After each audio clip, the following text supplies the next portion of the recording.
Olá, bom dia! Estamos iniciando mais uma manhã de aula e também o último dia de aula da semana, não é mesmo?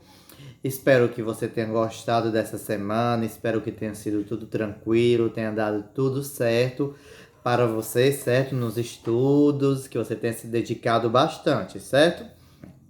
E hoje também é o nosso último dia da semana, mas também é o nosso primeiro dia de provas, certo? Deste mês. Então, como vocês já sabem, já avisei, não foi as páginas para vocês estudarem. Ontem, que foram as páginas 303, página 304 e a página 305 até Brasil, certo? Até o ponto. Hoje nós vamos fazer a nossa aula de revisão, certo? De história. Então, você deve abrir o livro na página 303, certo? Então vamos lá, pegue o livro e abra-o na página 303. Se você ainda não conseguiu abrir, pause o vídeo e abra-o na página 303, certo? Pronto, agora que você já está com o livro aberto, certo? Antes de iniciar, eu gostaria de lembrar uma coisa.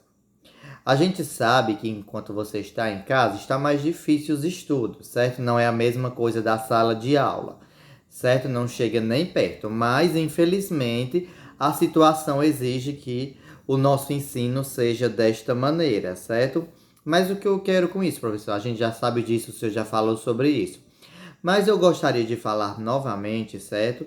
Que mesmo o ensino não sendo a mesma coisa, em casa você tem a possibilidade de querer dar uma olhadinha no livro ou de alguém ajudar você a responder a prova, certo? Olhe, é melhor, certo? Por exemplo, você errar uma questão, duas questões, certo? Do que olhar na prova e eu atribuir uma nota que não é sua, certo? Eu já disse para vocês que as notas são, sim, é uma simples formalidade, certo? Que o sistema educacional precisa, que as escolas precisam. Mas a vocês valem muito mais que as notas, certo? Então não precisa ficar triste se tirar um 8, se tirar um 7, mas o mais importante é ser honesto, certo? Então, não olhe no livro, certo? Na hora da prova e nem peça ajuda a ninguém. Faça a prova sozinho, ok? Então vamos lá? Começar a nossa revisão. Brasil, a colônia portuguesa na América. Os portugueses exploraram as riquezas da terra. Logo após chegarem à nova terra, a qual denominaram Brasil, os portugueses transformaram em sua colônia, certo? Então já sabemos que colônias, certo, eram as terras que alguns países, certo, tomavam posse e estabeleciam ali pontos de negócio, certo, que nem sempre eram de compra e venda, e sim muitas vezes de exploração, certo? Eles exploravam, certo, ali o território que eles transformaram em colônias, certo? E tinha esse nome por conta também dos colonos, que eram as pessoas que viviam nas colônias, certo? Então vamos lá dar continuidade. A formação de colônias aconteceu porque no século XV o comércio na Europa aumentou. O comércio estava se tornando uma forma poderosa de enriquecer. Então, quando os países foram descobrindo novas terras, certo? Foram encontrando novas terras, chegando às terras que eram desconhecidas, para melhor falar, foi no século XV. E neste século, o comércio estava a todo vapor, certo? Os países estavam enriquecendo, comprando, vendendo, explorando, certo? E tentando obter o maior número de lucro possível, tanto para as coroas, para os reis, mas também para os nobres e para os comerciantes, certo? Então, eles acharam, certo, um meio de enriquecer rápido e enriquecer sem ter muito prejuízo e provavelmente tendo 100% de lucro, tomando posse das novas terras e explorando-as, certo? Então, o comércio era uma forma muito rápida, certo, de se enriquecer e por isso eles faziam as colônias, certo? Então, vamos lá dar continuidade. Portugal e outros países lucravam muito com o comércio de especiarias da Índia, na Nova Terra, que depois viria a ser o Brasil. Buscavam produtos que poderiam ser vendidos a bom preço na Europa. Para isso, era preciso que os portugueses conhecessem melhor a terra que começaram a ocupar. Então, Portugal, como os demais países, certo? Como outros países, eles lucravam muito com a venda das especiarias que eles iam para as Índias, certo? Fazer negócios lá, traziam para a Europa para vender, certo? Que era cravo, era tempero, era corante, certo? Eram várias coisas que na Europa não tinha. Então eles iam até a Índia para comprar essas especiarias para vender, certo? Que essas especiarias eram temperos, basicamente temperos, certo? E então, na nova terra que depois veio a ser o Brasil, certo? Que viria a ser o Brasil, eles queriam também um produto bom de se vender, certo? Que poderiam ser vendidos a bons preços na Europa e assim eles poderiam enriquecer, certo? Então, mas para os portugueses acharem bons produtos para venderem a um bom preço na Europa, eles precisavam conhecer a terra. E com isso começaram a ocupar o Brasil, abrir, fazer cidades, vilas, certo? Vilarejos. E assim foram ocupando o Brasil e conhecendo melhor, certo? O território, assim poderiam achar especiarias ou produtos comerciais, certo? Produtos que podiam ser vendidos a bom preço na Europa de uma maneira mais fácil, certo? Vamos agora para a página 304, certo? Vamos lá. As primeiras expedições para conhecer o território. O rei de Portugal resolveu enviar algumas expedições para conhecer melhor as riquezas que poderiam ser exploradas na colônia. As expedições que vieram ao território deram nomes aos acidentes geográficos.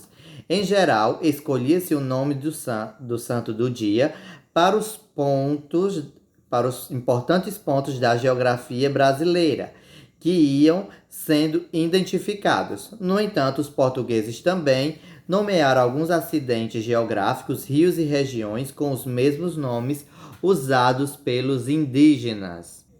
Então, o rei de Portugal, interessado, certo, em encontrar produtos para vender na Europa, resolveu enviar expedições, certo, para abrir caminhos no Brasil, para abrir caminhos na terra, para conhecer melhor, para mapear, certo, os terrenos. E ali eles poderiam encontrar mais facilmente as riquezas que poderiam ser exploradas na colônia, certo? Então eles iam, conheciam, mapeavam, entravam dentro da mata, analisavam tudo e assim iam conhecendo o território, certo?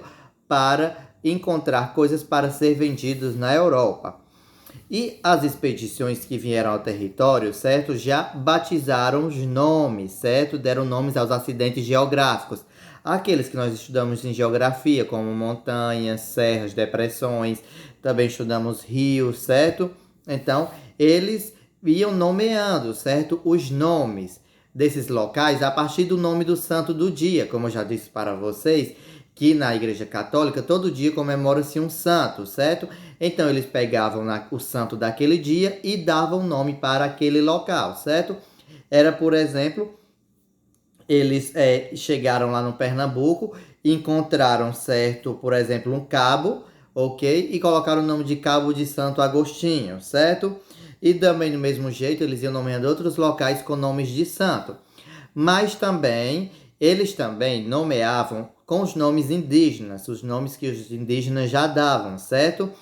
E, ó, por exemplo, nós temos duas regiões próximas a gente que é nome indígena, que é Cariri, certo? Tanto o Cariri paraibano e o Cariri cearense, onde fica Juazeiro do Norte. Cariri é uma palavra indígena, certo? Então, as regiões foram nomeadas a partir de nome indígena, certo? Então, vamos lá continuar. Essas expedições mapearam o litoral do Brasil, fizeram levantamentos dos produtos naturais que poderiam ser explorados pelos portugueses. O que lhes chamou a atenção imediatamente foi o pau-brasil. Então, essas primeiras expedições, certo, mapearam todo o litoral brasileiro. E, ou seja, a parte das praias, certo? Onde tem praia. Eles mapearam primeiro toda a parte onde tinham as praias, certo? E fizeram um levantamento dos produtos naturais que eles poderiam ali retirar para vender na Europa, certo? Então, como não tinha fábricas naquela época, certo? Não tinha tido ainda acontecido o grande movimento para surgir as fábricas, então a maioria dos produtos eram naturais que se vendiam, certo? Então não existia a indústria, as fábricas como nós conhecemos hoje, certo? Que existiram algumas oficinas para fazerem algumas coisas, certo? Mas eles buscavam produtos naturais. E a primeira coisa que chamou a atenção deles, certo? Que eles olharam assim e disseram, vamos vender isso que vai dar dinheiro, gente. E nós vamos enriquecer Portugal, vamos enriquecer o reino, os nobres vão enriquecer. Foi o pau-brasil, certo? Então, o pau-brasil, eles exploraram, certo? E venderam a um bom preço, certo? Na Europa, ok? Então, na aula passada, nós vimos as rotas de expedições portuguesas do século XVI, certo? Então, eu não vou explicar elas novamente hoje, porque eu não vou pedir na prova, certo? Então, como é uma aula de revisão, se eu não for colocar na prova, eu não vou revisar, certo? As expedições. Mas se você quiser depois, professor, eu gostaria que o senhor explicasse novamente as expedições, você me pede, certo? Aí eu explico novamente, ok? Vamos lá. A exploração do pau-brasil. Vamos dar continuidade. Espero que você esteja lendo junto comigo para que eu não fique lendo sozinho, certo? Vamos lá. Os portugueses não encontraram aqui as especiarias da Índia, nem pedras preciosas, ouro e prata. Por isso, inicialmente, o governo português não viu motivo para iniciar a ocupação do território. Então, os portugueses, quando chegaram aqui no Brasil, certo? Eles não encontraram as especiarias, os temperos que eles tinham na Índia, certo? E tampouco encontraram pedras preciosas como os diamantes e nem encontraram nem ouro e prata. Então, inicialmente Portugal não tinha o plano, certo, de iniciar a ocupação do território. Então, eles não queriam ocupar o Brasil, não queriam o Brasil como colônia, certo, de exploração, porque não tinha nada de interesse ou lucrativo no Brasil. Vamos agora para a página 305. Bastava que os comerciantes viessem, carregassem suas embarcações com pau-brasil e voltassem à Europa para vender a carga aos fabricantes de corantes. Esse foi o primeiro produto comercial do Brasil. Então, Portugal não tinha interesse, como eu disse anteriormente, de ocupar o Brasil, de colocar pessoas aqui, trazer pessoas da Europa e fazer cidades, vilarejos. Não. Eles só queriam o quê? Que os comerciantes, certo, viessem, carregassem os seus navios com pau-brasil e voltasse imediatamente para a Europa. E quando chegasse lá, eles poderiam vender, certo, o pau-brasil aos fabricantes de corantes, certo? Então, esse foi o primeiro produto que eles retiraram do Brasil para vender. Então, vamos continuar. Alguns interessados na exploração do pau-brasil conseguiram autorização do rei de Portugal para fazer o comércio da madeira. Esse comércio rendia impostos ao rei, mas era pouco em relação ao que a terra podia oferecer.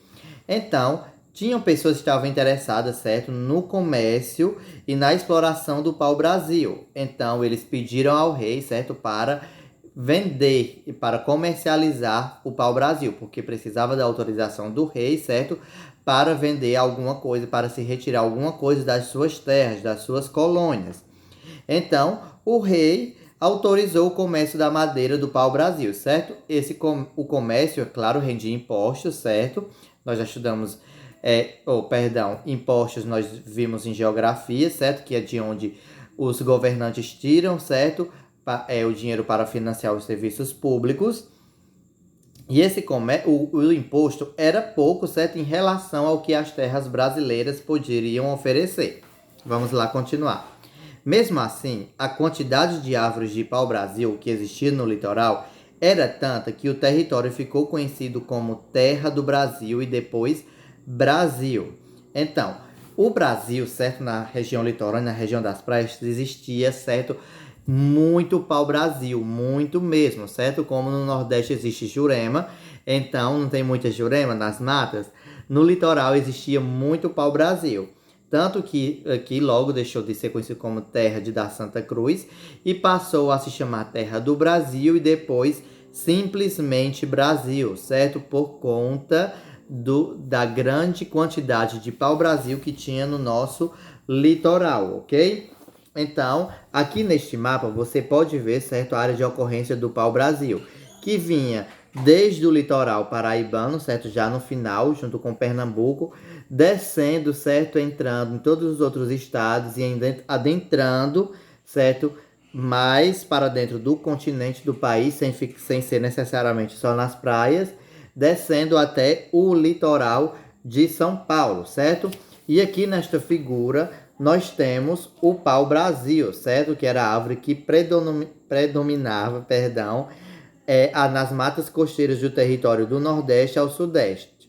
No entanto, hoje essa árvore é muito rara em nosso país, certo? Então, era essa árvore aqui que é o Brasil, o pau-brasil, certo? E o tronco por dentro é vermelho e deste tronco vermelho pode-se extrair um pigmento que se faz corante. E ele era muito valioso no comércio de tecidos, certo? Então, essa foi a nossa revisão de hoje. Espero que você tenha gostado, espero que você tenha entendido tudo, certo? Qualquer dúvida, você me liga, certo? Para perguntar e retirar a dúvida. E a nossa prova terá início às 9 horas, certo? Até lá. E no grupo eu vou colocar as páginas para estudar para a próxima prova, certo? Se cuide e tome bastante água. Tchau!